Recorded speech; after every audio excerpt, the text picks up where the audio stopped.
चलिए बच्चों देखिए, एक नया टॉपिक आज है ज्यामिति का। ये भी एक पार्ट है जिसका नाम है वृत्त, जिसको इंग्लिश में बोलते हैं सर्किल। क्या बोलते हैं? सर्किल। स्पेलिंग है CIRCLE, सर्किल। सर्किल मतलब वृत्त, ठीक ना।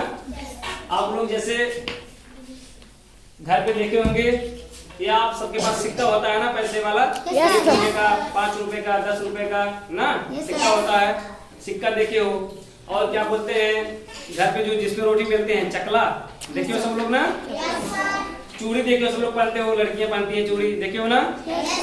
तो इन सब की आकृति कैसे होती है? वृत्ताकार। गोलाकार नहीं, वृत्ताकार। कैसे आकृति होती है? वृत्ताकार होती है। अच्छा गेंद देखे हो आप लोग? गेंद की आकृति कैसे होती है? गोल। गेंद की आकृति कैसे होती है? गोलाकार होती है।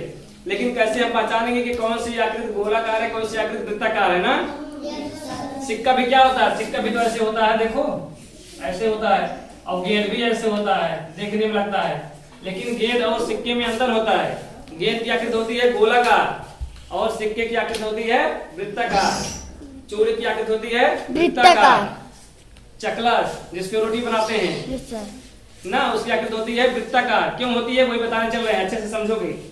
वृत्ताकार क्यों होती है वो वृत्त में हम लोग जानेंगे, जिस जो टॉपिक आज आपके सामने है, ठीक ना। तो उसे देखना है। डस्टर कहाँ है? डस्टर दीजिए। इसको यहाँ से हटा दे रहे हैं। अब देखिए, पहले वृत्त का मतलब समझ लीजिए। वृत्त का मतलब होता है बिंदुओं का ऐसा बिंदु पर, ध्यान सुनना, बिंदु के माध्यम से हम बनाएंगे वृत्त ना। बिंदुओं का बिंदु पर मतलब बिंदु जो होता है, जो चलता है, बिंदु को आगे धीरे धीरे बढ़ाएंगे, उसी के माध्यम से क्या बनाएंगे? वृत्त बनाएंगे। तो कैसा होना चाहिए उसका मार्ग? उसका मार्ग कैसा होना चाहिए? उसका मार्ग ऐसा होना चाहिए किसी निश्चित बिंदु से। जैसे मान लो ये मैंने बिंदु ले लिया, ठीक, ये मैंने एक बिंदु ले लिया, जिसको अभी बाद में हम बोलेंगे सेंटर। सेंटर मतलब केंद्र बोलेंगे, ठीक ना। अब एक बिंदु यहाँ पर है, ठीक ना। अब यहाँ से इसकी दूरी जो ये बिंदु है, ये ऐसे चले, ऐसे इसकी चारों तरफ चले, फिर यहाँ पर आके मिल जाए। दूरी इसके बीच की हमेशा क्या रहे? समान रहे, एक समान हमेशा दूरी रहे। मतलब ये ऐसा चले कि इसकी दूरी हमेशा बराबर रहे यहाँ से यहाँ तक, ठीक ना। तो क्या बन जाएगा? वृत्त बन जाएगा। वृत्त की यही खासियत है। क्या खासियत? देखो, जैसे ये बिंदु यहाँ पर है, फिर यहाँ पे चला, यहाँ पहुंच गया, यहाँ चला, यहाँ पहुंच गया, यहाँ से चला, यहाँ पहुंचा, यहाँ पहुंचा, यहाँ पहुंचा, यहाँ पहुंचा, यहाँ पहुंचा, यहाँ पहुंचा, यहाँ से यहाँ, फिर यहाँ, फिर यहाँ पहुंच गया, ठीक ना। अब इसी को अगर मिलाएं, देखो ये बिंदु ही था ना जिसको मैं मिला रहा हूँ। ये देखो, मान लो सेंटर बन जाएगा यहाँ बीचों बीच, ठीक ना। बनाने में थोड़ा सा वो है, लेकिन कुल मिलाकर आने का मतलब यही है कि बिंदु का ऐसा बिंदु पर जिसके किसी निश्चित बिंदु से दूरी हमेशा क्या रहे? बराबर रहे। जैसे देख लो ये क्या है? ये जितना दूरी यहाँ से, ये मान लो इसका नाम मान लो मैं रख दे रहा हूँ O। क्या रख दे रहा हूँ? O। इसको बोलते हैं केंद्र। क्या बोलते हैं? केंद्र। यहीं पर लिख दे रहे हैं, ठीक ना। केंद्र को इंग्लिश में बोलते हैं क्या? सेंटर। अच्छे समझ लेना सब लोग। केंद्र को इंग्लिश में क्या बोलते हैं? सेंटर। CENTRE। क्या? CENTRE, centre. सेंटर मतलब केंद्र। और देखो इसकी दूरी, इसको बोलते हैं परिधि बोलते हैं। अच्छे से समझ लेना, क्या बोलते हैं? परिधि बोलते हैं। ये जो बाहर पूरा घुमा हुआ है, बना हुआ है, ये बाहर इसको क्या बोलते हैं?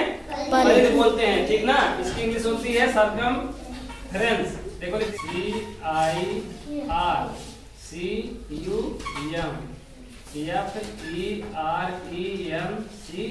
कितना होता है? सर्कमफ्रेंस, ठीक ना। क्या होता है? परिधि, सर्कमफ्रेंस, ठीक। ये हो गया। परिधि किसको बोलेंगे? जो बाहर है। केंद्र किसको बोलेंगे? जो अंदर ये बिंदु है, ठीक ना। और यहाँ से यहाँ तक दूरी, इसका नाम मान लो जी मैं रख दे रहा हूँ A। तो ये जो OA है, ये दूरी क्या होनी चाहिए? हमेशा हर तरफ बराबर होनी चाहिए। जैसे OA जो दूरी है, ये क्या होनी चाहिए? अगर यहाँ पर देखें, यहाँ पर भी इतनी दूरी हो, यहाँ पर भी इतनी दूरी हो, यहाँ पर भी इतनी दूरी हो, मतलब चारों तरफ दूरी क्या हो? बराबर हो। तो क्या कहलाएगा? वृत्त कहलाएगा। मतलब बिंदुओं का ऐसा बिंदु पर जिसकी किसी निश्चित बिंदु से दूरी क्या हो? हमेशा बराबर हो। क्या कहलाएगा? वृत्त कहलाएगा। क्या कहलाएगा? वृत्त कहलाएगा। ये केंद्र हो गया, जिसको इंग्लिश में बोलते हैं सेंटर। ये हो गया परिधि, ठीक ना। अब दूसरा देखो, दूसरा देखिए, ये जो O से A तक है, इसको क्या बोलेंगे? त्रिज्या बोलेंगे। क्या बोलेंगे? त्रिज्या बोलेंगे। त्रिज्या को इंग्लिश में बोलते हैं रेडियस। क्या बोलते हैं? रेडियस।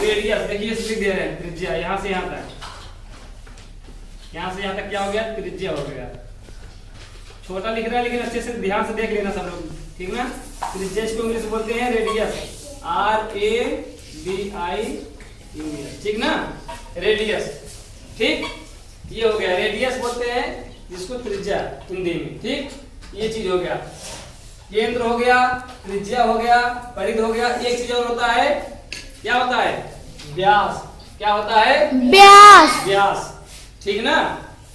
व्यास किसे बोलेंगे, जो त्रिज्या होती है त्रिज्या का दूना, त्रिज्या का दो गुना। मतलब ये त्रिज्या यहाँ से यहाँ तक है, इसी को अगर इधर भी बढ़ा दे पूरा, ये मतलब यहाँ से, इसका नाम मान लीजिए मैं रख दे रहा हूँ B, तो AB ये पूरा यहाँ से यहाँ तक दूरी, एक परिधि से दूसरे परिधि को मिलाने वाली सबसे बड़ी रेखा, ठीक ना।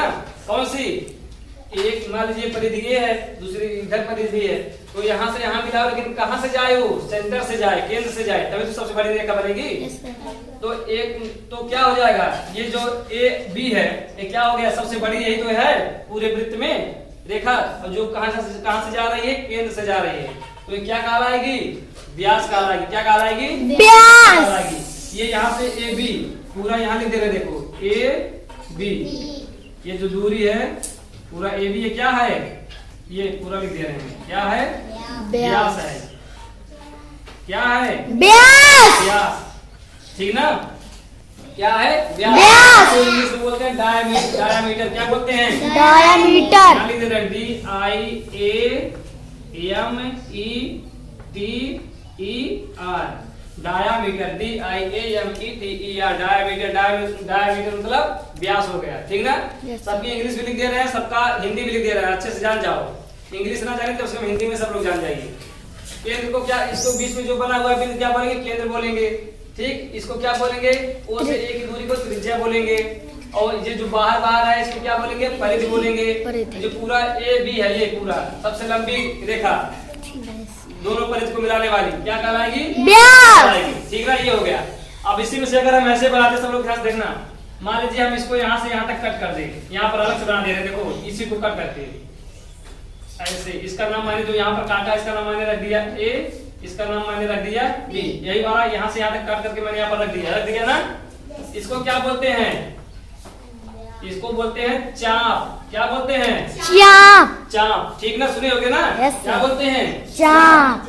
और इसको इंग्लिश में बोलते हैं आर्क, ARC, आर्क। क्या बोलते हैं, आर्क। हिंदी में बोलते हैं चाप, ठीक ना। इसका काम अभी आगे आगे बताएंगे कैसे कहाँ काम आता है, सब लोग ठीक ना, अच्छे से समझिएगा। तो इतनी चीज है वृत्त में, पहले बेसिक जानकारी है, इसको जानना सबको जरूरी है। क्या क्या मिला, वृत्त की परिभाषा पर क्या मिली, बिंदुओं का ऐसा बिंदु पर जिसकी किसी निश्चित बिंदु से दूरी क्या हो, हमेशा समान हो। देखो यहाँ से यहाँ तक की दूरी हमेशा समान रहेगी, वृत्त की यही पहचान है। जबकि जो गोल वस्तु में रहेंगी, गोल तो बहुत सारी वस्तु होती है, लेकिन सब में ये क्वालिटी नहीं रहेगी, दूरी समान रहे, ठीक ना। इसलिए वृत्त और गोले में अंतर होता है, वृत्त अलग चीज है, गोला अलग चीज है, ठीक। तो वृत्त की क्या खासियत होगी, इस बिंदु से दूरी क्या रहेगी, हमेशा समान रहेगी, ठीक। और क्या होगा, यहाँ से यहाँ तक की दूरी को हम क्या बोलेंगे, त्रिज्या बोलेंगे। सबसे बड़ी वाली दूरी जो है, जो केंद्र से होकर के जा रही है जो रेखा, उसकी दूरी को हम क्या बोलेंगे, व्यास बोलेंगे। और ये जो बाहर है इसको परिधि बोलेंगे। और जो कट किया मैंने यहाँ अलग से, इसके मतलब जो वृत्त का परिधि है, परिधि का एक भाग होता है, क्या कहलाता है, चाप। परिधि का एक भाग क्या कहलाएगा, चाप कहलाएगा, ठीक है। ARC मतलब आर्क बोलते हैं उसको, समझ गए सब लोग ना। Yes sir. इतना चीज वृत्त में समझ गए। अब बाकी आगे और हम बताएंगे, ठीक ना। इस पर सवाल भी पूछा जाता है कैसे कैसे क्या, तो इसको मैं और अगले दिन पढ़ाऊंगा, ठीक ना। ठीक है, ठीक है, धन्यवाद।